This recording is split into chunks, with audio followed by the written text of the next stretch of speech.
enlightenment for the wave is the realization it is water, not the wave. And the wave represents the ego. And the bigger the ego, the separate it feels from God. But when we start to reduce that through the process of the steps and create a healthy, because sanity means healthy, a healthy sense of I, um, we start to get into that inner stillness. We become smaller with the ego sense, and then we become one with our true essence, which is God. But if we never become one with the ocean, we'll always be seasick, right?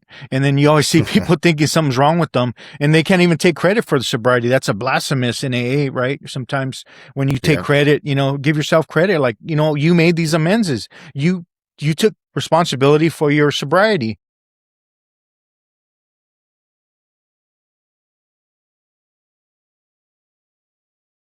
What up, guys? Good to see you guys. How you doing? Good to see you. Yeah, Good to see everybody. Yeah, what came to my mind, and we'll see if we can flow off of it, is many paths to God. You often see on a bumper sticker or in back of someone's window coexist, and it shows all the symbols of their road religions.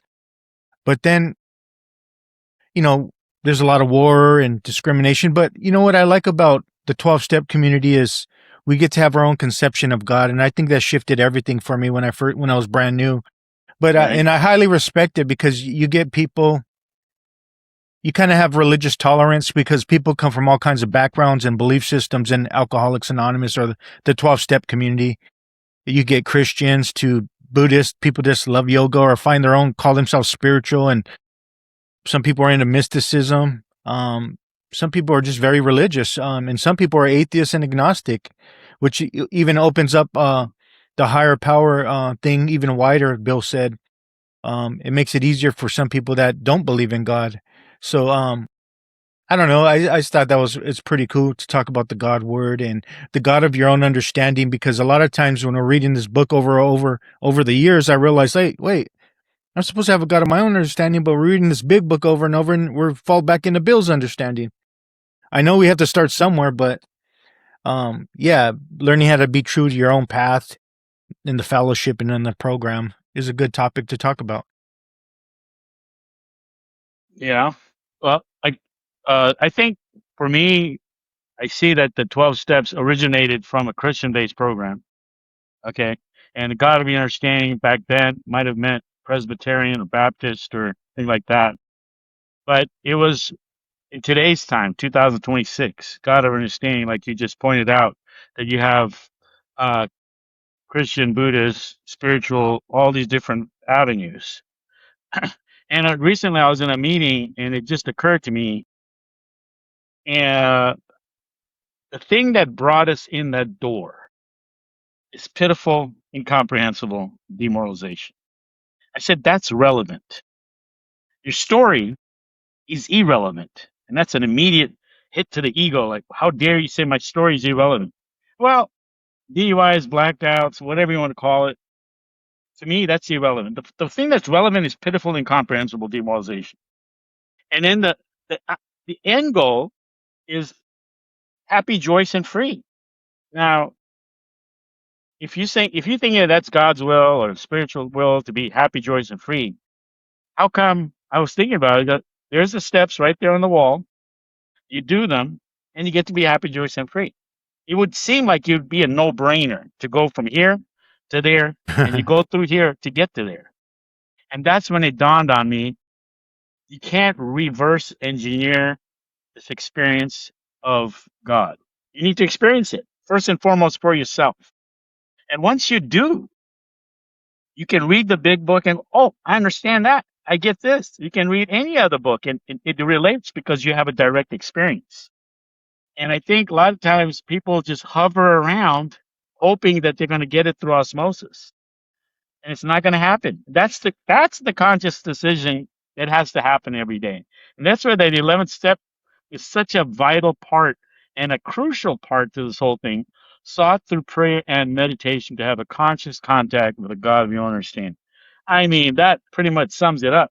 And yet, if you brought that to the table, it would feel confrontational to a lot of people, even though it's part of the 11 steps. It's 12 steps.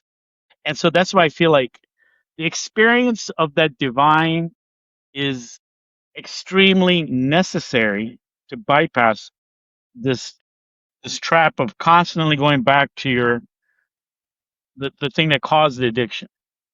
I don't know if that helps at all.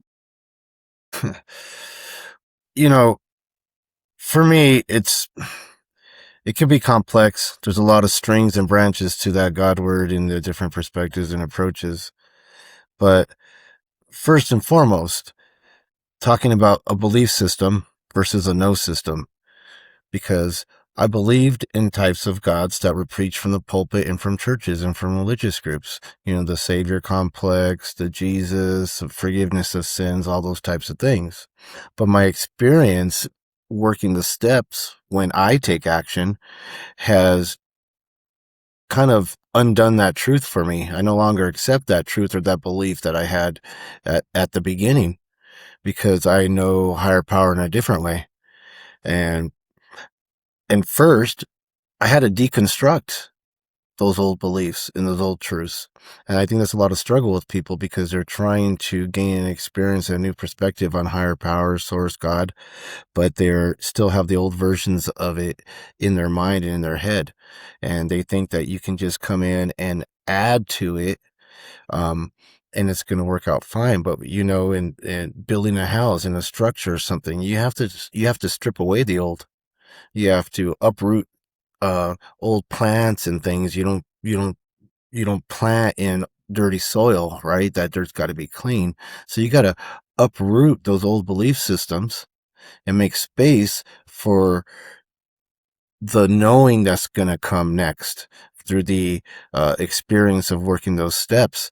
So once I deconstructed, I had that space for new concepts to grow. I had that space for my experiences to change from beliefs to knows, right? And one of the biggest things that changed is I sat by that spinning toilet bowl and asking for things to stop. Praying, right? All the things that they tell you to do, reach out to God, forgive your sins. And it was crickets. Sobriety didn't land in my lap. Serenity, the promises, nothing. All that landed in my lap was silence. And when I engaged in the steps more and more, and when I took action, results started happening. So, and my belief system started changing to a no system of, if I take actions, things change, as a small fractal part of what source is for me. You know, when I was brand new, what really touched me is being told I can have my own conception of God. I've never was told that before. I was always told this is the way, this is the truth, and this is the life. No one comes to God except through Jesus, right?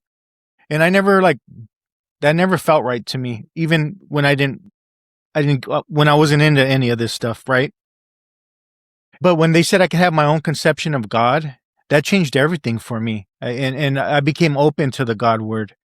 You know, I talked to a lot of ex-priests for some reason that are friends of mine, and one of them, you know, both of them got expelled from their belief system, I mean, their religion, right?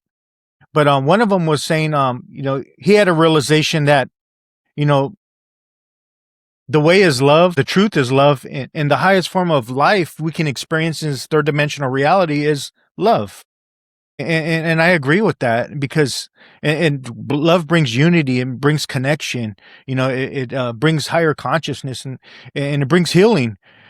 Even Dr. Bruce Limpton one says in his work, you know, love and fear have opposite effects on the mind and body.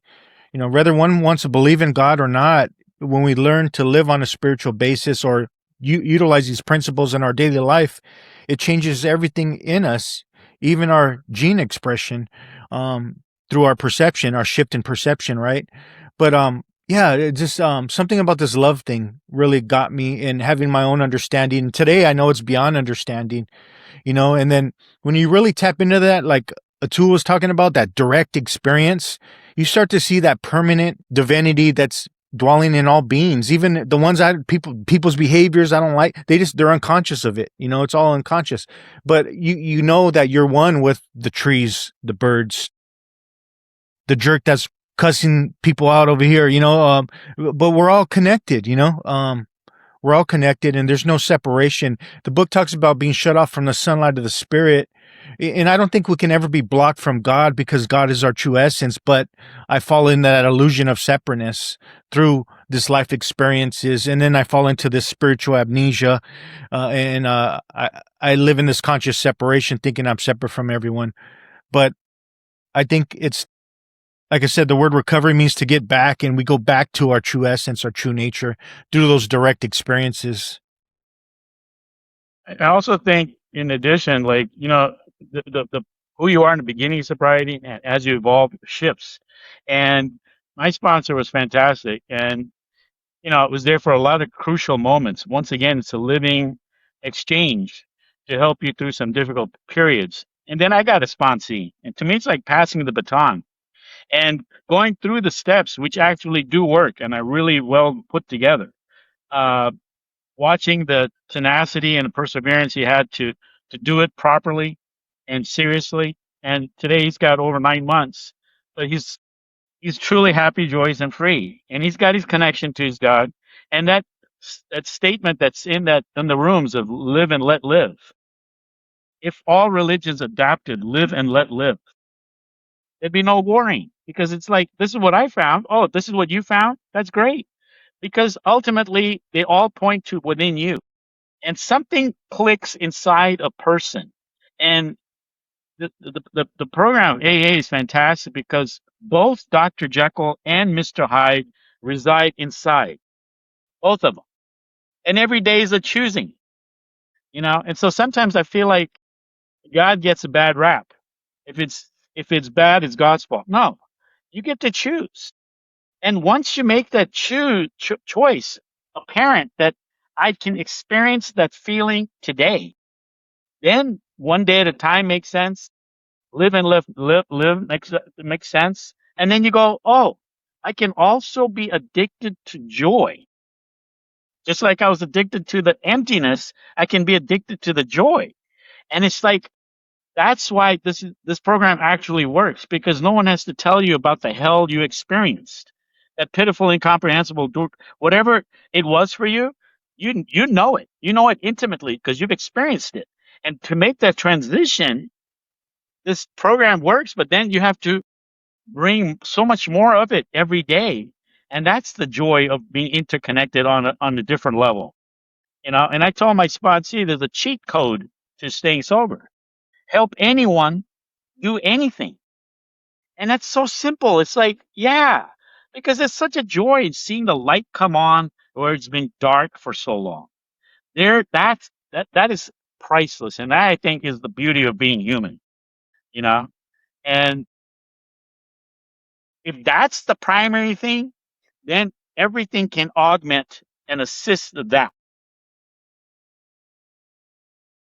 I totally agree with you. And when you said, sometimes God gets a bad rap and something negative or bad, I guess you could say, happens, we deflect to God, right?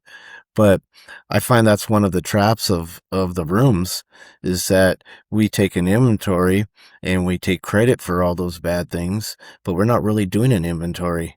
I've worked in logistics for 20 plus years, and what we do is nowhere close to an inventory. What we do is a very purposeful and selective process of only identifying negative character traits. And that's not an inventory. You ever open a refrigerator and only say, I need to go grocery shopping, but I'm only going to look at the things I don't like, right? No, you look at everything. So we don't really take an inventory. We call it that, but we just continually to only identify negative traits, and that's not a healthy way of being. And when I have to take credit for those negative things, own my actions, my words, the intentions of my hearts, make those amends when I don't want to, I also take credit for the good character traits, right? Like I said, nothing changed till I took action. So that second step prayer for me is, there is a power great within myself that has helped me, blah, blah, blah, and along the path. Right? Because I didn't find that external power. I found the internal power. And I think that's a big difference between spirituality and religion, because many people have not had a spiritual awakening. I would say the majority of people in the program. So they speak about spirituality, like what it's supposed to be or what they think it is, right? And many times it's their spirituality to them is living a religious life. And that's good with the comfort and the ideal that we can customize our God, but that's not the reality of things. Spirituality is very separate from religion. Religion teaches external gods sitting in the clouds somewhere, preachers, popes, middlemen, right? Where spirituality is close your eyes. And when I close my eyes, it's dark. It's pitch black. And when I close my eyes, I find a light in that darkness, right? And in the biblical sense, you everything, the kingdom of God, everything we desire to be and know it to be is within, right? And Jesus doesn't, his personal words, other people might change it or preach it, but he says, go within. You could do more than I ever done, right?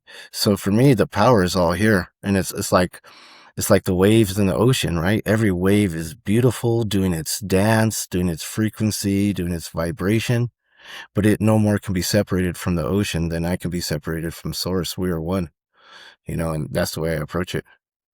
No, I agree. And, enlightenment for the wave is the realization it is water, not the wave. And the wave represents the ego. And the bigger the ego, the separate it feels from God.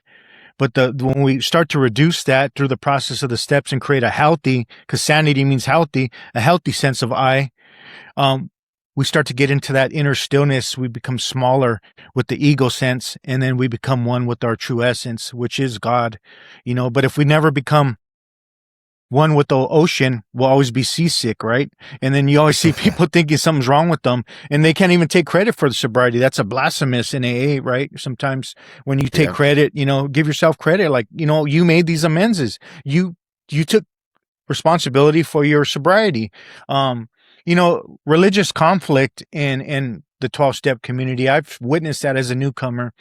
I remember being at a club in Torrance, and I seen a guy go up there and he started preaching the word, right? And there's nothing wrong with anybody having their beliefs, especially their religious beliefs, but when they try to throw that up onto others is when there's a problem, because we all know a lot of the religions, especially the new age religions called Islam and Christianity, because those are the new guys on the block, right? They've caused a lot of conflict and wars amongst each other and around the world. That's not something I'm being biased. That's history, right? And it caused a lot of harm. But I seen a guy sharing and preaching, and another man just went up there in his face, and they're ready to fight on stage and on the podium. And I'm like, wow. And I realized like the power of the traditions, even though I believe some of the traditions need to be relooked at because they're a little outdated in my opinion. But there's some beauty in the traditions too, because they're caution signs. When you're going down a road and you're not familiar with the neighborhood or the environment, it may say little icy and there's a turn. That's just caution signs, right? And those traditions are caution signs too, not 10 commandments. That, just warning us, be careful, because it'll pull us away from our primary purpose. By these guys fighting, me being a newcomer, what kind of message am I getting, right?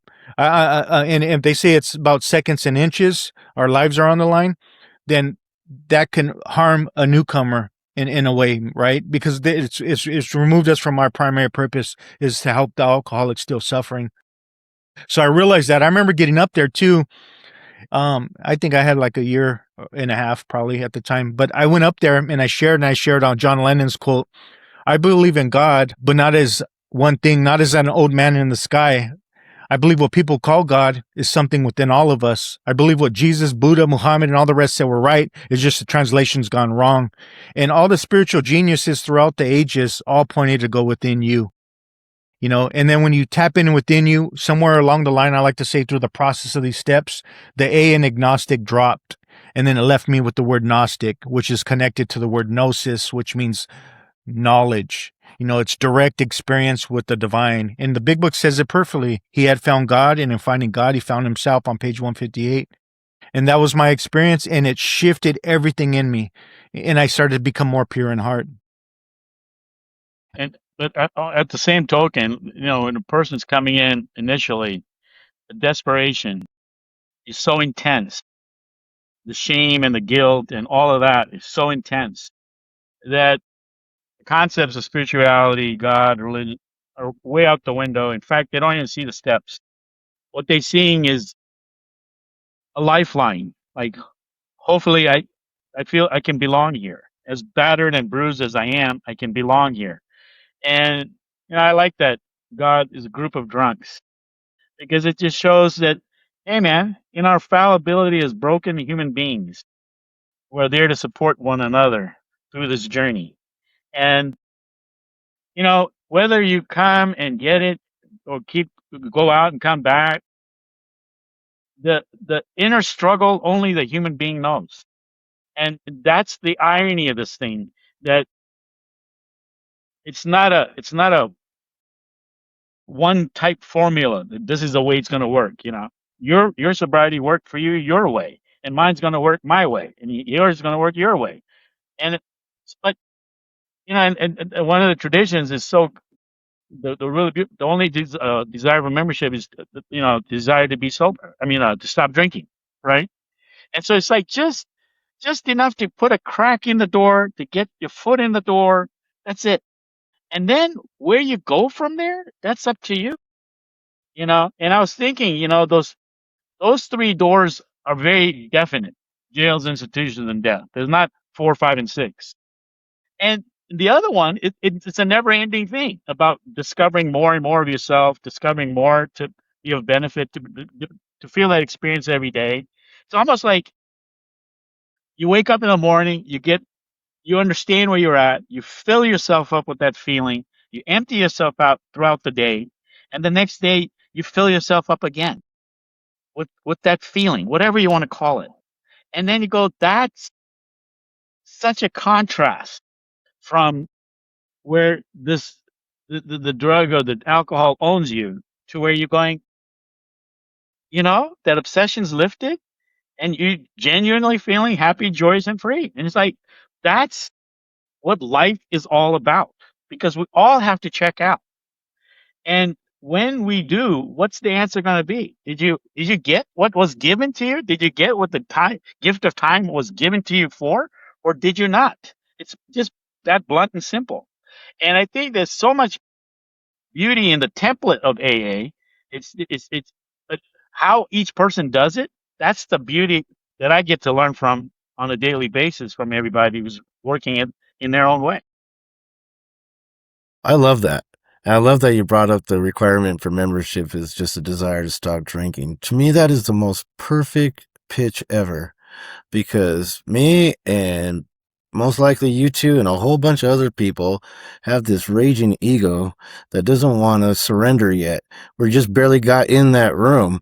I used to say I was going to meetings, and I truly was. I didn't say I drove around the block and looked at the building.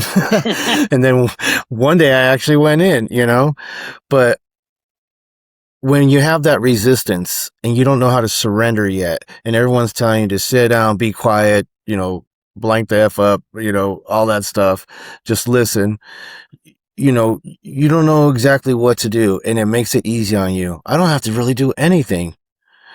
I just want to stop drinking. That's it. It's the most easiest pre-step, I guess you could say, right? And it doesn't require anyone to do anything. It's kind of like lightens the load that is coming, right? So for me, I really like how the template of that, as you were saying.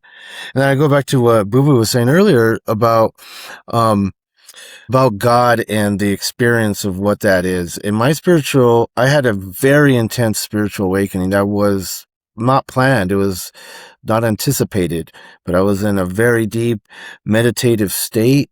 And my experience is that Source is just an infinite abundance of loving energy, just pure love.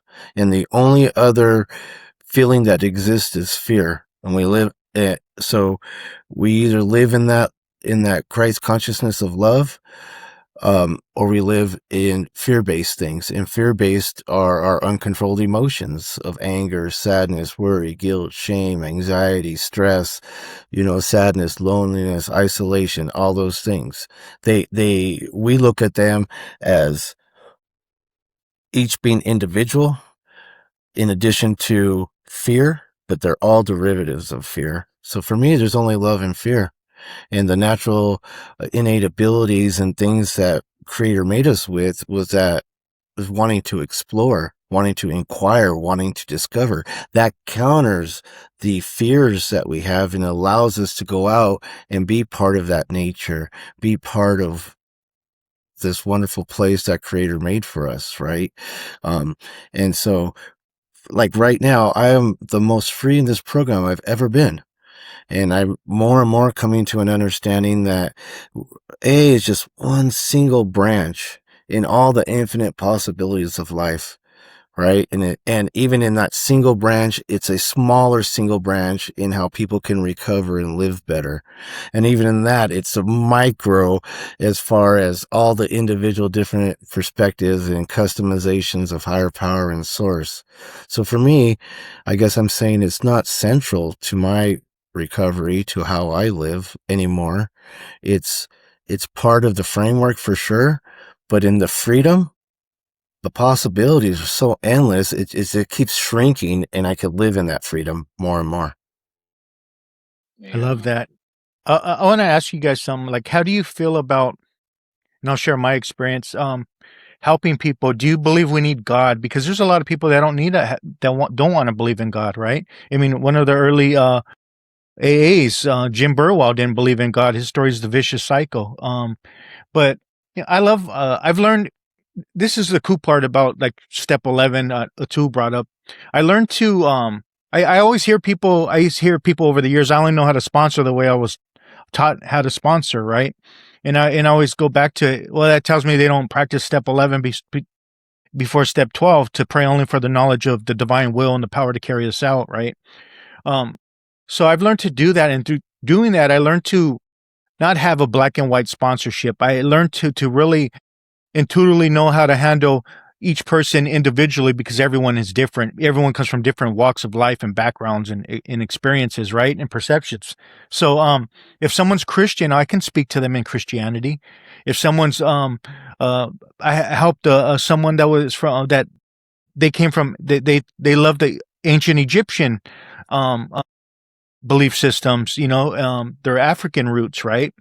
And I've talked to atheists and agnostics, and I learned how to help people where they're at. And I don't try to convert anybody. I just try to help them turn the light on of awareness within themselves. And for me, I believe awareness is God, like Meiser Eckhart would say, right? It's all about awareness for me. And it doesn't mean like if someone believes in God or not, it doesn't matter to me. And perhaps a higher power is the capacity to utilize metacognition and neuroplasticity, right? The power of the power of observing that we learn in step 10 and 11, right? And neuroplasticity, the A says it perfectly. We act our way into better thinking.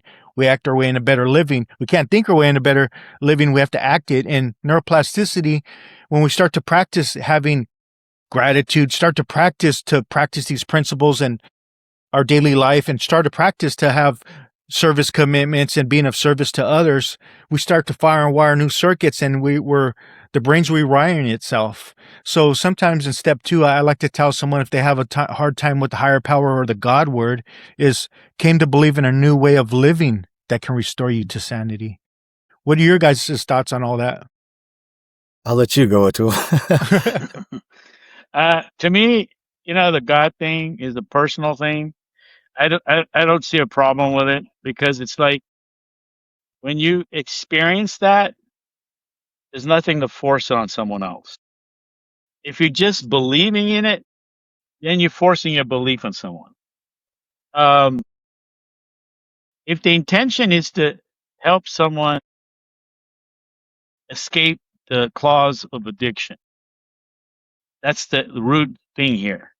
And to me, the first 164 pages is lined out really nicely. It makes perfect sense. The stories make perfect sense. But then you need a real person to kind of guide you through the process. And it's like sometimes instead of getting caught up in the label, try to understand the intention. And it's like the word God has created more rifts between people than it should. I heard a good one that the well is the same, the water is the same, all the containers are different. So just because your container looks different than my container, now we're going to get into a whole argument about your container and my container, but we're both thirsty. And so it is a daily effort to stay focused with what's important. And I think before you even get to God thing, you have to go, what am I really thirsty for? And to fine tune your thirst in such a way that that feeling, when it comes to you in your way, with the way you understand it, fulfills that thirst. That's when all of this stuff makes sense. If we get into a debate, we're not going to get anywhere. You know what I mean? And so there's definitely a transition from a person first coming through the door and having the desperation, and then slowly the desperation gets taken away, and the obsession is lifted. The gratitude comes in, the appreciation comes in. Now, is there a formula? Is there a set time? Is there this? Does you have to do this many meetings? Does it? No one knows. And so, but it's almost like taking a rope with stone. Said make a groove in it. Well, I did it 3 times. There's no groove, so it doesn't work. And that's the whole thing about this experience that we're talking about. You're gonna have to do it over and over and over again. Over time, gradually, that groove's gonna happen. And so that's why they call it slow sobriety, because it takes time. You're in the bottom of this river. All this stuff is everywhere, and now all of a sudden, it's like, how do we let it just calm down? Like you said in the beginning, coming with raging egos. And now all of a sudden it's like, hey, I need to settle down. And that's a process. That's the meat and potatoes of this thing. It's like, how do you slow this thing down to experience this? The names don't matter. How do you slow this down to experience this? That's it. I like that a lot. For me, how I slow it down is through breath work. I really feel breath work augments body and mind. And, that's a whole nother show we can get into, but, man, the God word, God, G-O-D, that word itself is, I believe it's Nordic origins. It's actually a name of a deity, but it's been universally accepted as the common God, or, that people believe in. But I don't think it's necessary at all. Doesn't matter. The customization in the program of higher power is, I think, very essential to helping people heal along the way, because it takes away the abrasion that we feel when we hear that God word, or people preaching it to us, or whatever, because of different experiences we've had. Right. So I think it's that customization allows for a smoother transition as you start the steps, and a smoother transition into having that own understanding, or at least being open to the top of having that own understanding. But I think that's, for me, that perspective has changed, because I thought God was something, and through that spiritual awakening, I was shown that it was something else. So when I share that with people, it's not an attack on their beliefs, because my belief was attacked itself through that experience. I am just sharing that experience with people, so they want to add to their soup, they can, but they have no obligation to do that. I never thought of God as an entity anyways, even before I entered the program. Spending time with my dad as older elementary, middle school, was really positive time in my life, even though it was just on weekends sometimes and here and there when he had visitation. He lived in Venice Beach, right on the boardwalk. And higher power for a long time was the salty air, Venice Beach boardwalk. He'd get off at 1:00 in the morning, had a Volkswagen thing, he'd take the windshield off, the doors out, and we're cruising up PCH. And it's such a fond memory of mine. I would just close my eyes and I would literally smell that salty air in that meditation. So that's the customization, but it's for ego, right? It's for ego, that customization, because we haven't surrendered our beliefs yet, right? If we did, it would be an easy transition to take a God of whatever anyone was showing you. But it's an approach for the ego to help the ego not hurt so bad in the growing understanding. But for me, the spiritual awakening is separation for the ego, right? And the deeper that experience is of letting that ego go in the attachments to the 3D world of emotions and lower chakra stuff, the more we detach from that ego, the awakening is stronger. In spiritual paths, you call that awakening the chakras or ascension, right? And we ascend through the more we separate from ego, the more we ascend from that lower chakra all the way up to the crown, right? And that's when the lessons are learned, at least for me. You know, you brought up surrender earlier, and I hate that word surrender. I like the word letting go, but I also like what Dr. Tebow said. He talked about unconscious surrender, and I think I was in so much pain I did an unconscious surrender, because if I would have thought about it with my mind, I would have fought with it. But it wasn't. It was beyond the mind. I surrendered. It was an inner surrender. You know, I was just completely done. I was beaten into a state of reasonableness, like the Big Book talks about, right? But if I would have thought of, you know, you had this and thought about it more, I probably would have fought with that stuff. But I wasn't, like I said, there's no coming to consciousness without pain, like Jung would say, you know. Right. And yeah, but you know, there's a story in the early AAs. One of the early AAs, I think he was a minister, and he was living in Thailand, and he met another guy from Thailand that knew English, and you know, was pretty educated, so he could communicate with them and stuff. But they ended up going to a Buddhist monastery, and they showed the priest, the high priest from that monastery, the 12 steps. So they read them over, and they says, you know what, we can dig these 12 steps, because you said we can have our own conception of God, so we can easily replace the word God for good, and there wouldn't be a problem. Us Buddhists in this area will accept your 12 steps.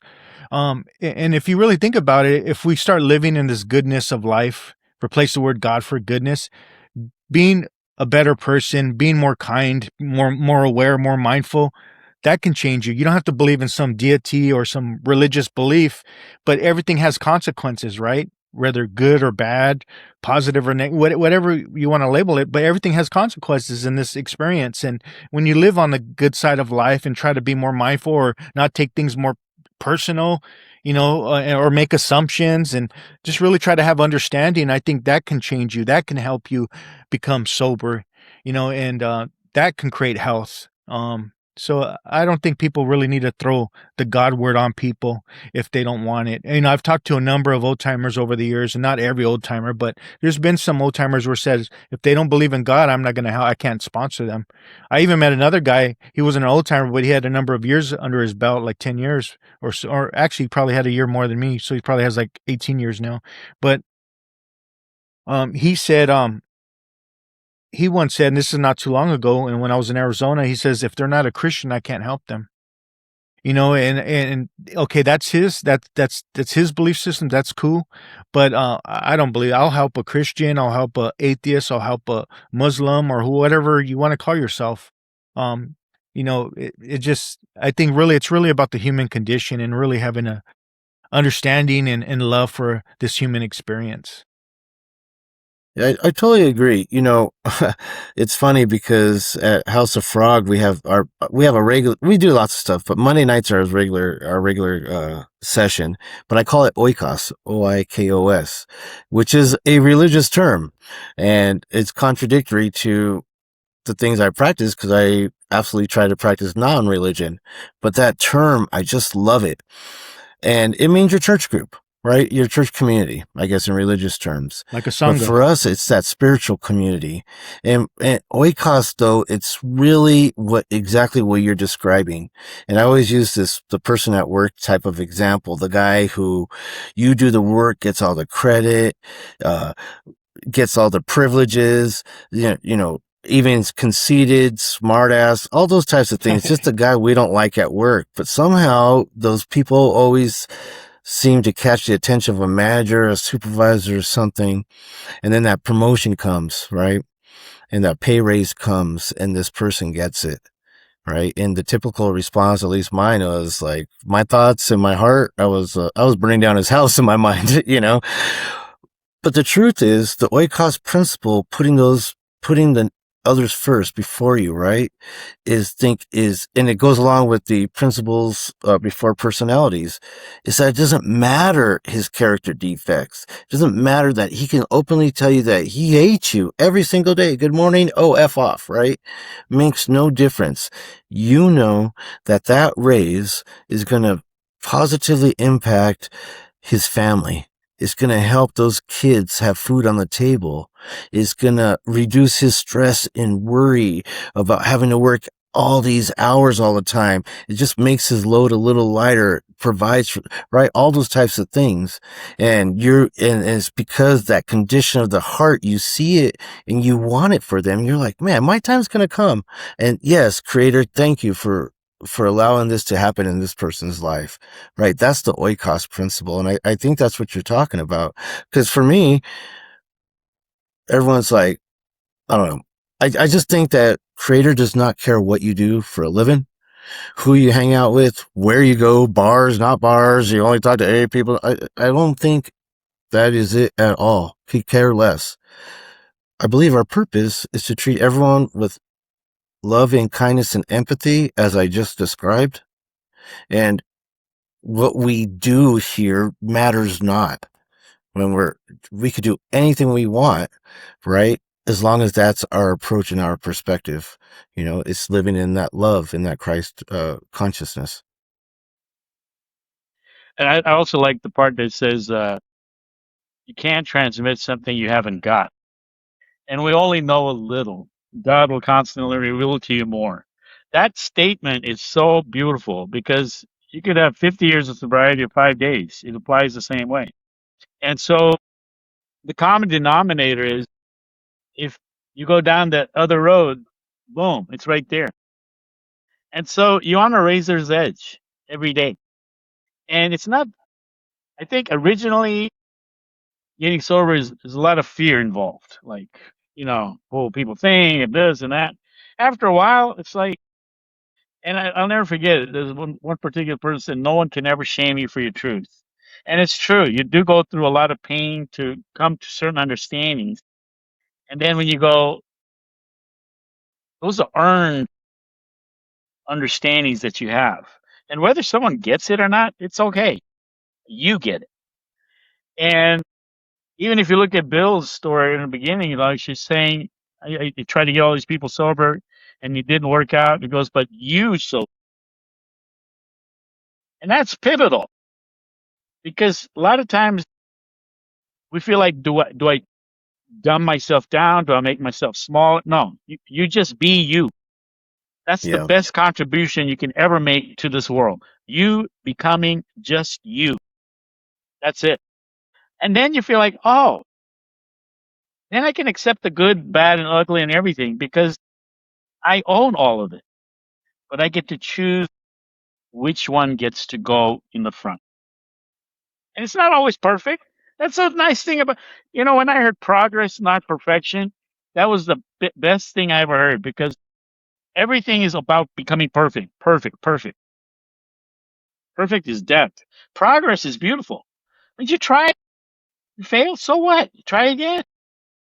And it's like, oh, takes all the burden off because we want to do everything perfectly. We don't try at all. And being extremes, it's about, well, since I can't do it for the rest of my life, I'm not going to do it. It's just day at a time, just 10 minutes at a time, minute at a time. You can do it, And that statement in there in step 3 was is like what rarely ever seen a person fail. Almost like never have we seen a person fail. Who's followed simple things. What is it? Make coffee, be of service. Just become a little smaller. Just be another human being, helping another human being. And that's when you go, oh, I can embrace that. There's so many beautiful truths that are in AA that can help anyone. Because you can get an ego in your spirituality. You can get an ego in your breath work. You can get an ego in your meditation. No, man, we only know a little. And you just, please, fill me with that feeling. And it's like, sure, here you go. That's the beauty of that inner feeling. There's no judgment. The thing that's killing everything is judgment. Not only do we judge ourselves, we think that God is out to judge you, out to get you. He made you. He made a mistake then. No, it's funny. There's a number of things I want to say from what you said because I love it. One time you reminded me of something. One time I said I was perfect in an AA meeting, identified as being perfect, and people laughed before I shared. And I said, well, the word perfect means whole. And it brings me back to my wholeness, and that's recovery. And then that got people thinking, but, you know, um, in the judging God part, like I was able to let go of that. And you heard me share on page 11 in the big book where Bill says, to Christ, I conceded a certainty of a great man, not too closely followed by those who claimed him. His moral teachings most excellent. For myself, I have adopted those parts which seem convenient and not too difficult. The rest I disregarded. Those are Bill's words, right? And Gandhi said something very similar. I don't reject your Christ. I love your Christ. So many of you Christians are so unlike your Christ. But I got to identify with the spiritual principles, right? And then when I got to have my own conception and my own experiences, I realized like, oh, okay, God is not love. Love is God. Because if I say God is love, then there's a jealous God, there's the judging God, just another aspect of God, right? But then when I just say love is God, everything else disappears and love is all there is. And that was better for me, and I learned that from Osho. That was a lot better for me. And I could really buy into that because in Corinthians, it says love keeps no record. And if John, like the book of John says, God is love and love keeps no record, then where do we get this judging God from? And this man made God in the image of its own ego. Right. But we know only a little. I love that part in the big book because Bill humbly at the very end of the book, on page 164, he says, we realize we know only a little. God will constantly disclose more to you and to us. And, actually living that and really trying to encourage the 12-step community to grow in understanding and effectiveness, like it says in step 10. We know so much more about addiction. They don't even call it alcoholism, most professionals, right? But we know so much more about what we call alcoholism, about the mind and the body, how it can heal itself. Even spirituality has changed. I think AA should always be a reflection of society, and we're not in the 1930s anymore. So I lost friends. I've been talked about behind my back for many years because I challenge us to continue to grow because Bill only knew a little. He was only 3 years plus of sobriety. Like, dang, like, and this is my next question. If Bill is writing the big book today, do you think it'll be exactly as you've seen it back as we have it now? No. Well, if you look at like just completely deferred to make a point. Blazing Saddles was a hilarious movie. Yeah. Okay. But you couldn't make it today. Okay. If you look at the big book from 1935, 39, whatever it was somewhere in there. Yeah. I'm not good at as you are reciting specific dates and all of that, but I know it's in the 30s. The way I look at it is it's worked for 90 years to help people get sober who want to get sober. The template's there. The part that I feel can evolve is in conjunction with it. What else are you doing to help with your growth? That way, it's not an attack on it because sometimes people feel like, oh, you want to rewrite the whole thing and you want to do. No, man, it's working. We only know a little. It's fantastic. It'll always keep you at the right size. And there's a lot of great truths in that whole book. But you take a newcomer who gets the big book and he goes home, he's not going to read it. The thing that needs to be really stressed here is we need each other to bring the words to life because it's the living experience of us here today that count. And that's when the words mean something. And that's one story when the guy goes into the cafe and he has a little thing of whiskey in the milk, and then he pours the second whiskey in the thing and he drinks it. You can relate to that. And you go, if you went in there and say, hey, why are you having that second drink? They tell you to F off. And you go, I totally get it. Because you need those visual examples, which are still true to this day. So there are certain things in there that make perfect sense because it's hard to look at the mirror of how obsessive this disease is. Cunning, baffling, powerful. It still is cunning, baffling, powerful. But we have more tools at our disposal for sobriety. And that's where I feel like it's where you're going towards, Boo Boo, if I correct me if I'm wrong. And it's like, why do we have resistance towards having more tools in the tool bag? There you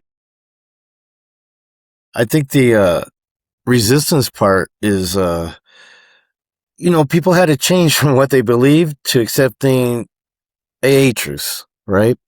And got AA guidance, and I only sponsor this way, right? So surrender was I had to give up that stuff, and now these things are true to me, and now you're saying to let those go and start believing in a little bit more of this or that. It is hard for people to keep replacing those truths, to have that continuous evolution, because one, they're not desperate anymore. They got some time. Bags aren't packed. Job is there. Kids are actually talking to them now, right? So why do I need to accept? Why do I need to go any further? Why do I have to do that more in-depth work? Life is good. It's not what it was, right? Maybe that could be part of it as well. I've dealt with a lot of people over the years for really encouraging us to continue to grow. And I'll be the first to tell people, and they can take it however they want. We do need to make changes. We should be offended that it's such a low success rate. Are we really working? Does AA really work? I mean, we're misdiagnosing people with outdated science. We have a better understanding what the nervous system is that the big book doesn't talk about. How important is to know about the nervous system when it comes to addiction? Can that help us carry the message a little better, be a little bit more mindful, giving a safer environment, questioning our approach, or we need to question ourselves because we're not. And then we shame the newcomer for not getting it because maybe it's not speaking to them. What are we doing wrong?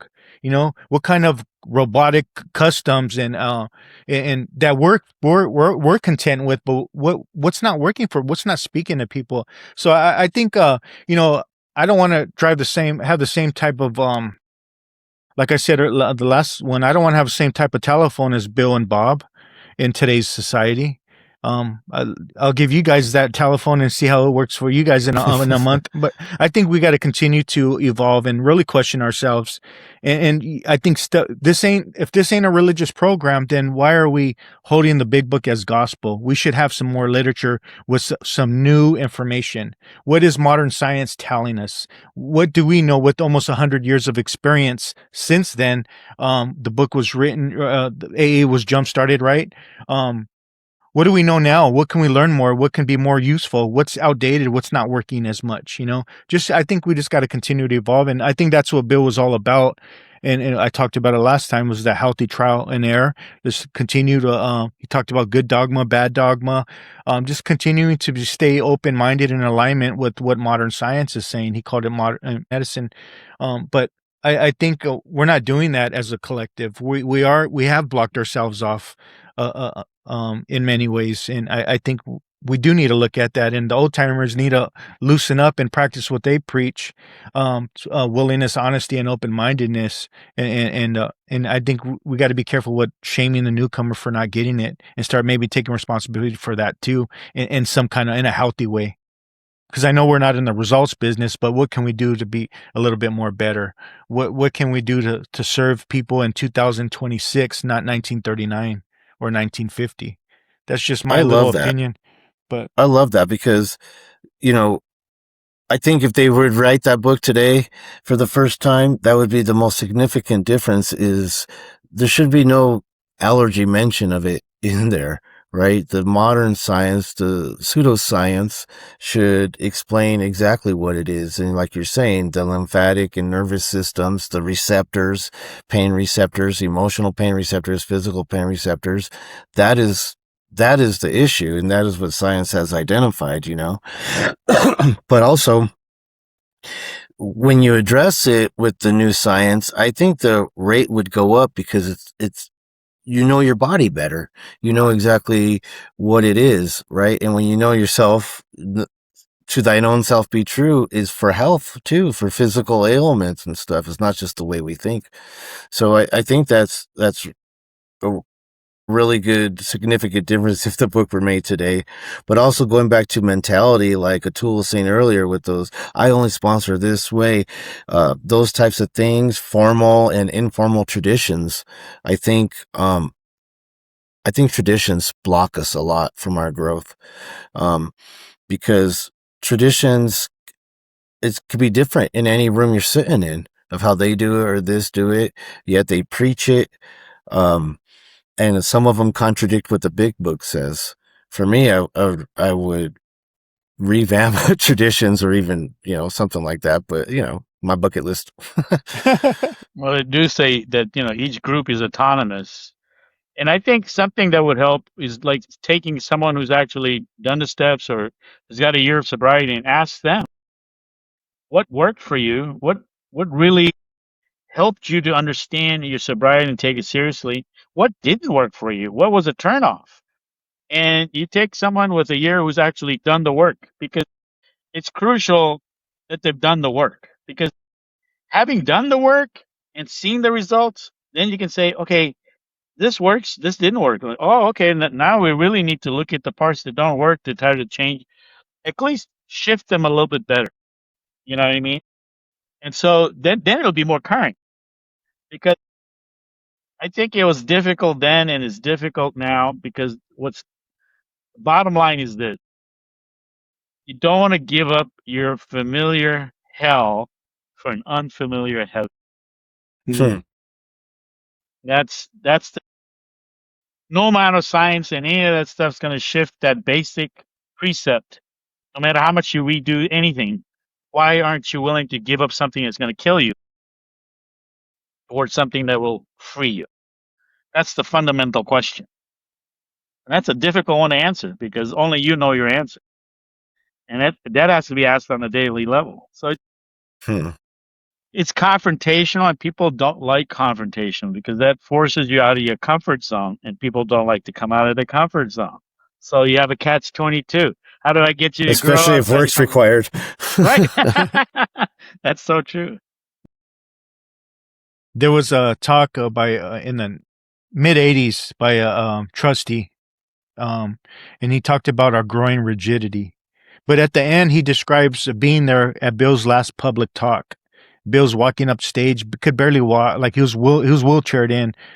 He had his oxygen tank, but he said something that he said very little, and Bill was a talker, so you had to know he was, Bill could talk, but he said very little words. But he said if A is going to survive 1,000 more years, it'll be God's will, right? So we don't have to be in fear of protecting this thing and it's going to die, fear of the unknown, because when we do that, we're playing God like the big book says, right? But if we can just trust and continue to utilize our minds and our hearts and really understand, we realize we know only a little. God will constantly disclose more to us and into each other and our intuition, and really stay in alignment with what the professionals of modern science is saying, and looking at our own experiences and stay in alignment with the 12 steps. I think there's nothing to fear. It's just, I think if we don't Absolutely. grow, yeah, Yeah. it's, I don't know. Yeah. Like you said, it's really hard when you have these belief systems and this sobriety mask, and this is how AA is going to be, and it should always be like that. But then are we a religion then? Because we do have the symbol, we have the non-canon gospels and the canon gospels, the AA approved literature and the non-AA approved literature. We have the symbol, we have the dogma. Well, I think we're a religion if we're not willing to continue to grow. There's nothing to fear. Everything's going to be fine. Because clean house, help others, trust God. That's right. That's it. No, but it was good talking to you guys. You guys have any other last words? Anything on mine before we shut it down? Yeah, no, thank you guys. Appreciate it. Thank you. Yeah. All right. Namastizzle. Namastizzle.